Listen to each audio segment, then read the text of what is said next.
Students, this is a video lecture of physics class plus 1 and we have done a 3 units of physics class plus 1. So this is a fourth unit, that is work, energy and power. That is work, energy and power. That is fourth unit. Clear है? तो हम पढ़ चुके थे हमारा third chapter third unit और ये 4 unit start हो गया। तो इसमें हमने पढ़ना है वर्क, एनर्जी एंड पावर के बारे में। आपने पहले भी पढ़ चुका होंगे वर्क, एनर्जी एंड पावर के बारे में, थोड़ा सा आपको पता भी होगा, अपने जो छोटी क्लासेस में पढ़ा है। तो वर्क क्या होता है, हम वर्क मोस्टली हम यूज़ करते हैं किसी काम को करना। जैसे कोई 8 घंटे पढ़ रहा है तो हम कहते हैं उससे वर्क कर लिया, या कोई खेतों में काम कर रहा है, कोई फील्ड्स में काम कर रहा है, हम उसे कहते हैं कि उन्होंने वर्क कर लिया। ठीक है, कोई बोझ उठा रहा है, कोई बोझ लेके खड़ा है, कोई ज़्यादा वेट लेके खड़ा है तो हम कहेंगे उसे क्या, उसने वर्क कर लिया। तो अब हम जानते हैं कि वर्क की असली डेफिनेशंस क्या है। क्लियर है?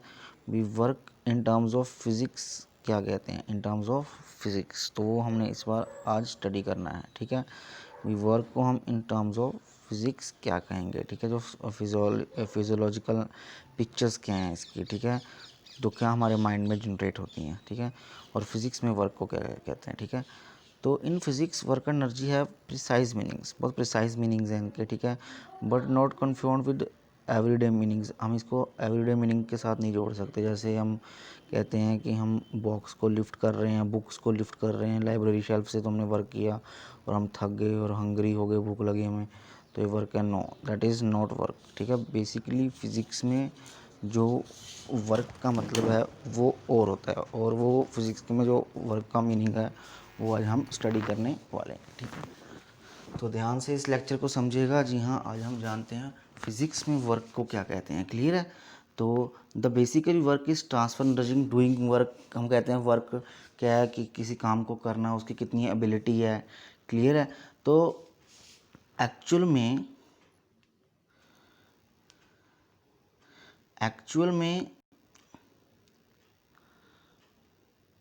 फिज़िक्स में एक्चुअल में जो फिज़िक्स में वर्क किसे कहते हैं, a work is said to be done by a force, किसी भी फोर्स के साथ, when a body displace actually through some distance in the direction of the applied force. अगर वो अप्लाइड फोर्स की डायरेक्शन में मूव कर रही है, डिस्प्लेस हो रही है, मूव कर रही है, ठीक है, अपनी जगह से, तब हम उसे वर्क कहेंगे। किसकी डायरेक्शन में? अप्लाइड फोर्स की, जहाँ हम अप्लाइड कर रहे हैं। क्लियर है? अब समझ आई?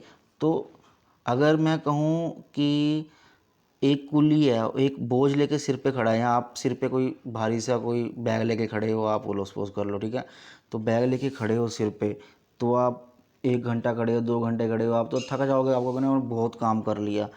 बट फिज़िक्स कहेगी नो वर्क। क्यों? क्योंकि आपकी तो डिस्प्लेसमेंट ज़ीरो है। अगर डिस्प्लेसमेंट ही ज़ीरो है तो वर्क डन ज़ीरो है। क्लियर है? तो फिज़िक्स में हमें डिस्प्लेसमेंट करनी बहुत ज़रूरी है। देखो, सपोज़ यहाँ पर एक बॉक्स है, ये देखें, एक बॉडी है। क्लियर है? यहाँ पर हमने फोर्स लगाई, हम फोर्स किसी एंगल पर लगा रहे हैं, हम मान के चलते हैं हम फोर्स किसी एंगल पर लगा रहे हैं, तो ये फोर्स का कौन सा कंपोनेंट हो गया? F cos theta. लेट कर लो, ये डिस्टेंस यहाँ पर मूव करके यहाँ पर पहुँच गया। अब ध्यान रखना बच्चों, पहली बात जो फ्री बॉडी डायग्राम होती है ना, वो सेंटर से सेंटर डिस्टेंस मेज़र करती है। ये बच्चे गलती कर जाते हैं, हम ऐसे एरो लगाते हैं ना, सेंटर से सेंटर डिस्टेंस हमने ऐसे लेना होता है, और ये डायग्राम्स के नंबर होते हैं बहुत ज़्यादा। ठीक है, ध्यान रखना होता है इसे डायग्राम बनाते वक्त फाइनल में। तो यहाँ से बॉडी यहाँ पर मूव की, तो हम कहते हैं इसका कॉस कंपोनेंट, वर्क डन क्या होता है? फोर्स का कॉस कंपोनेंट, और कितना उसका डिस्टेंस मूव किया, तो मतलब एफ एस कॉस थीटा। अब ये कौन सी प्रोडक्ट है, अब बताओ मुझे अच्छे बच्चे। तो अच्छे बच्चे कहेंगे कि ये सर डॉट प्रोडक्ट है। क्यों डॉट प्रोडक्ट है? क्योंकि इसमें कॉस थीटा हमें पड़ा है, ए डॉट बी वेक्टर अगर हो तो उसका मैग्नीट्यूड क्या होता है? A B cos theta. ठीक है, तो हम उसको इसको लिख सकते हैं ए डॉट बी, तो वही लिखेगा ना, एफ डॉट एस। क्लियर है? तो इसका मतलब कि जो वर्क डन है वो कौन सी प्रोडक्ट है? Dot product. Work done by force is a dot product of force and displacement. Okay, so आपको ये क्लियर हो गया होगा। क्लियर है? अगर थीटा ज़ीरो हो जाए, मतलब उसी डायरेक्शन में फोर्स लग जाए जिस डायरेक्शन में डिस्प्लेसमेंट हो रही है, तो हम कहेंगे थीटा क्या है, 0 है, क्योंकि थीटा किसके बीच में है, फोर्स और किसके बीच में है, डिस्प्लेसमेंट के बीच में थीटा है। अगर फोर्स भी उसी डायरेक्शन में लग रही है तो मैक्सिमम फोर्स होगी, that is theta equal to 0, वो पढ़ेंगे अभी आगे। तो अगर हम रेक्टेंगुलर कंपोनेंट्स की बात करें, जैसे हमें पहले पढ़ाया था मैंने आपको, अगर एक्स डायरेक्शन में उसे कहते हैं आई कैप इंटू एफ एक्स लग रही है फोर्स, वाई डायरेक्शन में जे कैप, जेड डायरेक्शन में के कैप, तो वर्क डन डॉट प्रोडक्ट क्या हो जाएगी, एक्स एफ एक्स, क्योंकि आई डॉट आई ही बचेगा ना, ठीक है ना, आई डॉट जे तो बचेगा नहीं, क्योंकि पता है आपको आई डॉट जे में एंगल कितना होता है, cos 90 हो जाएगा एंगल, cos 90 0। ये क्वेश्चन अच्छे हैं, छोटे छोटे एमसीक्यू बनते हैं इसके, आपने प्रैक्टिस कर लेनी है। अब हम बात करते हैं बच्चों डिमेंशंस एंड यूनिट्स की। तो आपको पता है वर्क डन क्या पता लग गया, फोर्स इनटू डिस्टेंस, बहुत इजी है।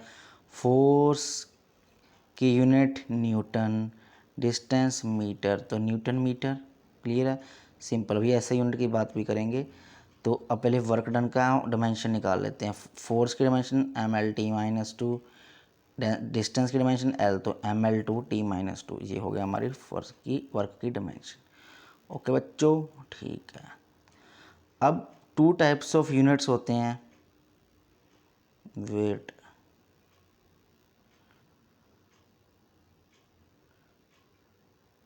वेट हाँ, अब टू टाइप्स ऑफ यूनिट्स होते हैं बच्चों वर्क के टू टाइप्स ऑफ यूनिट्स होते हैं, हाँ ये रे, एक होता है एब्सोल्यूट यूनिट्स और एक होते हैं ग्रेविटेशनल यूनिट्स।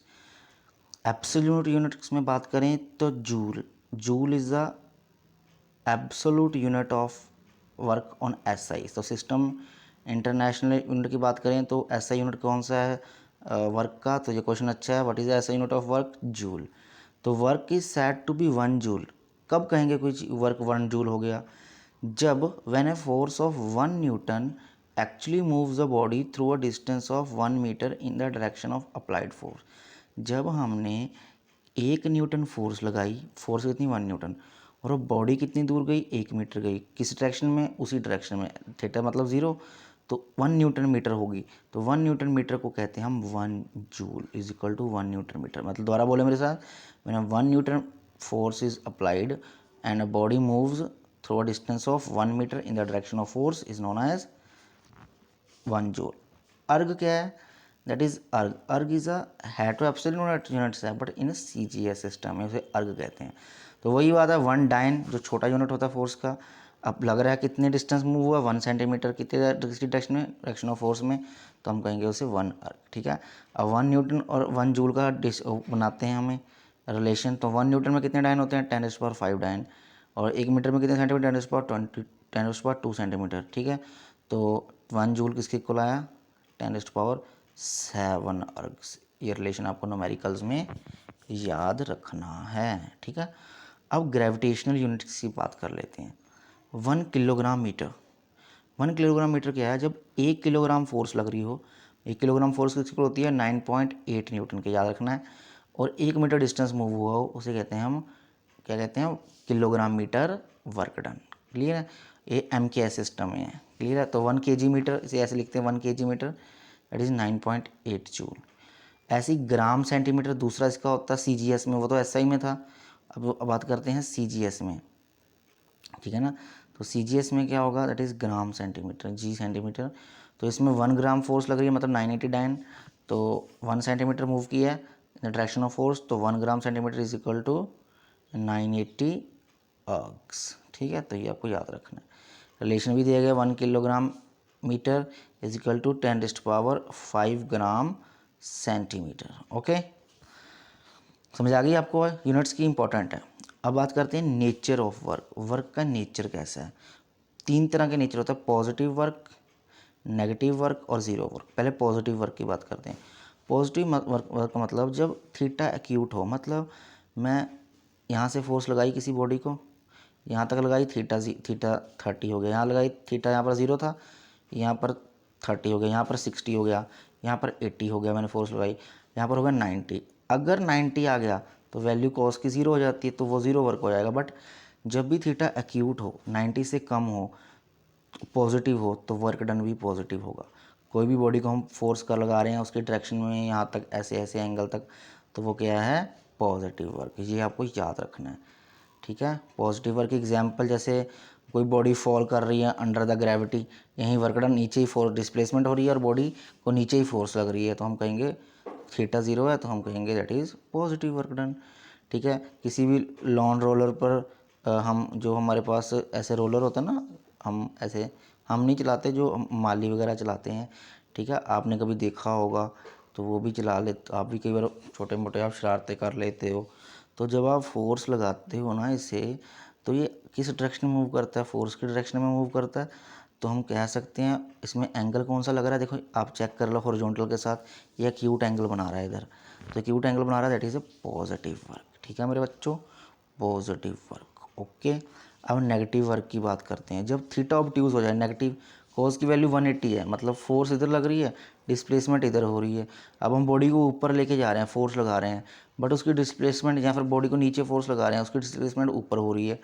बॉडी को हम, इसको ग्रेविटी नीचे खींच रही है ना, बट हम उस ऊपर फोर्स लगा रहे हैं, इसको डिस्प्लेसमेंट दे रहे हैं, ठीक है ना, डिस्प्लेसमेंट ऊपर हो रही है, नीचे ग्रेविटी खींच रही है इसे, तो हम कहेंगे वो नेगेटिव वर्क है। क्लियर है। जैसे body is throne up, it's motion is opposed by gravity, the angle क्या होगा उसमें, 180 ऊपर जा रही है, 100 डिस्प्लेसमेंट, जो पॉजिटिव वर्क नीचे होता है, जब ऊपर जाती है तो नेगेटिव वर्क, जब हम अगेंस्ट ग्रेविटी काम करते हैं तो -1 होता है कोस 1, तो जो बॉडी क्या क्या वो that is negative work. Frictional force भी नेगेटिव करती है, जैसे हम फोर्स को इधर लगा रहे हैं, फ्रिक्शनल फोर्स क्या लगता है, अभी मैंने पढ़ के आए हैं पीछे, फोर्स पी इधर लगाते थे तो फ्रिक्शनल फोर्स के ऑपोजिट डायरेक्शन मतलब 180 एंगल पर लगती थी, तो हम कहेंगे इसे वो कौन सा वर्क है, नेगेटिव वर्क, ठीक है। अप्लाई करते हैं हम ब्रेक्स व्हीकल्स पर, हमारा ये व्हीकल है, साइकिल पर ब्रेक लगी है और साइकिल ऐसे रोटेट कर रहा है, साइकिल ऐसे रोटेट कर रहा है ऐसे, ठीक है ना, साइकिल ऐसे रोटेट कर रहा है, ब्रेक्स क्या करेंगी, उसे अपोजिट मोशन लगाएंगी, तभी साइकिल रुकेगा ना, तो इसी कारण ये कौन सा वर्क है, नेगेटिव वर्क। ओके बच्चों, तो ज़ीरो वर्क मतलब बॉडी का कुछ भी फोर्स, या तो फोर्स ज़ीरो कर दो, फोर्स लग रही ज़ीरो है, या तो एंगल ज़ीरो कर दो, ठीक है ना, बिल्कुल एंगल ज़ीरो कर दो, सॉरी एंगल 90 कर दो, सॉरी एंगल ज़ीरो करेंगे तो फिर 1 हो जाएगा ना, एंगल 90 डिग्री कर दो, मतलब फोर्स इधर लगा रहे हैं, बॉडी इधर डिस्प्लेसमेंट कर रही है, तो एंगल कर देंगे 90 डिग्री, तब भी वर्क डन 0। या डिस्प्लेसमेंट ही ना दो, ठीक है ना, हम वॉल को पुश कर रहे हैं, वॉल में डिस्प्लेसमेंट हुई क्या, हमने दीवार पर लगे रहे एक दिन पूरा, दीवार को धक्का लगाते रहे, हमने कहा आज हिला के रहनी है दीवार, ठीक है, तो शाम हो गई, शाम को देखा वो तो 1 सेंटीमीटर भी नहीं हिली, तो हमें फिर पता लगा कि यस विथ जब डिस्टेंस ही 0 है, तो सिंपल सी बात है, work done force into distance होता है, डिस्टेंस 0 समथिंग इज तो 0, something multiply by 0 0, that's why work done 0। Clear है बच्चों, ये आपको तीनों वर्क पता होने चाहिए। अब बात कर लेते हैं, ये देखो बहुत सारी एग्जांपल्स हैं। मैंने coolie carrying some load on his head, अगर हेड पे उसने लोड उठाया होता है, एंगल उसका 90 डिग्री है, ठीक है, तो फोर्स वो आगे लगा रहा है, ऐसे आगे चल रहे हैं, एंगल 90 डिग्री है, तो इसी कारण जो क्या होता है, कुली कोई वर्क नहीं कर रहा, बेचारे कुली ने इतनी मेहनत की, ठीक है, उसने क्या किया, बोझ उठाया, सारी दुनिया का बोझ उठाते हैं ना, तो वो बेचारे बोझ उठाते हैं और क्या करते हैं, और फिज़िक्स कहती है वर्क नहीं किया, ठीक है, बहुत नाइंसाफ़ी है। A block moving on a perfect smoothly horizontal table is being acted by external force, ठीक है, therefore and there is no friction, therefore no work done even when the block undergo a large displacement. अगर किसी table कोई friction ही नहीं है, तो कोई उसी फोर्स अपोज ही नहीं कर रही, तो सिंपल सी बात है, वो तो आराम से मूव करेगा, वो हम कहेंगे वर्क डन 0 है, क्योंकि फ्रिक्शन ही नहीं, फोर्स ही नहीं लग रही उसी को अपोजिट, ठीक है। ऐसी जो स्ट्रिंग में अगर हम एक पत्थर बांध के घुमा रहे हैं, तो एंगल 90 लग रहा है, तो हम कहेंगे कोई भी चीज़ सर्कल में मूव कर रही है, दैट इज़ 0 वर्क। बहुत सारी एग्जांपल्स हैं, ठीक है, इसकी देखो स्ट्रिंग में लगा ना, देखो फोर्स लग रही है, सेंट्रीपिटल अंदर लग रही है और डिस्प्लेसमेंट इधर हो रही है, ये एंगल थीटा, और हमेशा सर्कल जो है सेंटर से जो हमेशा 90 डिग्री एंगल बनाता है, ये आप याद रखना, आपको हमेशा सेंटर से रेडियस 90 डिग्री एंगल बनाता है हमेशा, अगर वो टेंजेंशियली कोई भी बॉडी जा रही है तो 90 डिग्री एंगल होगा। क्लियर है बच्चों, ठीक है, ठीक है, तो ये तो थी examples of work done. Clear. अब हम न्यूमेरिकल्स पढ़ लेते हैं, ठीक है। A box is pushed through 4 metre across a floor offering 100 newton resistance. 100 newton resistance मतलब एक ब्लॉक पे फ्रिक्शन फोर्स लग रही है ऑपोजिट, कितनी न्यूटन फोर्स है उसकी, 100 न्यूटन। क्लियर है। बताओ अप्लाइड फोर्स कितनी लगेगी उस पर और रेजिस्टिंग फोर्स, ठीक है। रेजिस्टेंस उससे इतना मूव किया, फोर्स कितनी लग रही है 100 न्यूटन, तो वर्क डन क्या हो जाएगा, वर्क डन हो जाएगा 400 जूल। और रेजिस्टिंग फोर्स क्या हो जाएगी, रेजिस्टिंग फोर्स क्या हो जाएगी, हम वैल्यू पुट करेंगे इसमें 100 इंटू 4, ठीक है ना, एफ की इसकी निकालेंगे ना, मतलब कि work done by resisting force या work done by applied force. Applied force कितना लगा रही है, जो हम इधर से फोर्स लगा रहे हैं पी, उसकी बात कर रहे हैं, उसका वर्क डन कितना 400 जूल। तो सिंपल यहीं से पता लग जाएगा, तो वो हो जाएगा ऑपोजिट माइनस 400 जूल। कितना ईजी है, ठीक है। ये आपको समझ आया आज, क्लियर है। Work done by variable force पढ़ते हैं। वेरिएबल फोर्स का मतलब क्या है, अब हमारी रियल लाइफ में कांस्टेंट फोर्स नहीं होती, ठीक है ना। वेरिएबल मतलब जैसे हम ब्रेक सप्लाई कर रहे हैं या कोई कार चला रहे हैं, तो कभी फोर्स, कभी वर्क डन, कभी उसमें फोर्स लगा दी, स्पीड होगी 30, ठीक है ना, कभी डिस्टेंस मूव किया 40, कभी डिस्टेंस मूव किया 20, ठीक है ना। तो इससे फोर्स जो है वेरिएबल लगती है, क्लियर है, वेरिएबल फोर्स लगती है। तो वेरिएबल फोर्स कैसे होती है, जैसे ये देखो ग्राफ के थ्रू समझाया गया है। इधर डिस्टेंस है, ठीक है, इधर फोर्स लग रही है, तो डिस्टेंस ऐसे मूव हो रहा है, कम कम, पहले कम था फिर बढ़ रहा है, फिर और बढ़ रहा है, ठीक है। तो इस तरह की कांस्टेंट की तो हम निकाल सकते हैं, बट अगर इस तरह वेरी कर रहा हो तो हम कैसे निकालेंगे इसका वर्क डन। तो इसका वर्क डन हम by use of integration, small infinitesimally small integration use करके निकालते हैं। वो कैसे, हम मान के चलते हैं कि छोटे से इनको पार्ट्स में डिवाइड कर देते हैं इंटीग्रेशन करने के लिए, छोटे छोटे पार्ट्स में, ठीक है। और एक पार्ट उठा लेते हैं, उसे कहते हैं छोटा सा इन्फिनेटली पी क्यू डिस्प्लेसमेंट हुई है छोटी सी, ठीक है। और छोटा सा वर्क डन पर किसके होगा, इतनी फोर्स लग रही है उतनी छोटी सी displacement P S into Q, तो वो एरिया ऑफ स्ट्रिप ही हो गया ना। ये देखो ध्यान से, अगर हमने ये वाली स्ट्रिप ली है, इस स्ट्रिप का एरिया क्या हो जाएगा, फोर्स कौन कितनी लग रही है यहाँ पर, एस क्यू लग रही है, और डिस्प्लेसमेंट कितनी हुई है, छोटी सी पी क्यू, तो लेंथ इनटू ब्रेथ होगी ना, तो ये स्ट्रिप का एरिया आ गया। आई गल बात समझ में मेरी बात, ठीक है ना। Area of strip P Q R S. तो टोटल वर्क डन क्या हो जाएगा, हम उसे समीशन लिख देते हैं, total work done of total force into displacement, छोटी सी डिस्प्लेसमेंट, ओके। अब इंटीग्रेट कर सकते हैं अपनी तरफ से, जो वैल्यू यहाँ पर लिमिट्स दे रखी हैं। जैसे अगर हमें लिमिट दे रखी है यहाँ से एक्स से लेकर एक्स बी तक फाइंड करना है, एक्स ए से एक्स बी तक total distance, total work done find करो, तो हम क्या करेंगे, integrate of F D x ऐसे लिखेंगे, कहाँ से, एक्स ए से लेके एक्स बी तक।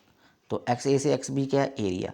तो मतलब आप कह सकते हैं टोटल एरिया अंडर, ठीक है ना, force time force distance graph में जो एरिया है वो क्या दिखाता है, work done. Very important MCQ, जो what does signify the area under force and distance graph, what signifies the force and displacement graph, clear है, area under force and displacement graph. तो ये आपको पता लग गया अब क्या बताता है, वो वर्क डन बताता है, ठीक है, समझ आ गई।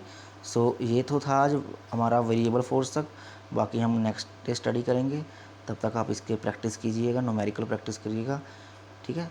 और प्रैक्टिकल फाइल आप सबमिट करा दिए जल्दी से जल्दी, आपके मार्क्स लगने हैं इस प्रैक्टिकल फाइल के, ठीक है। Thank you.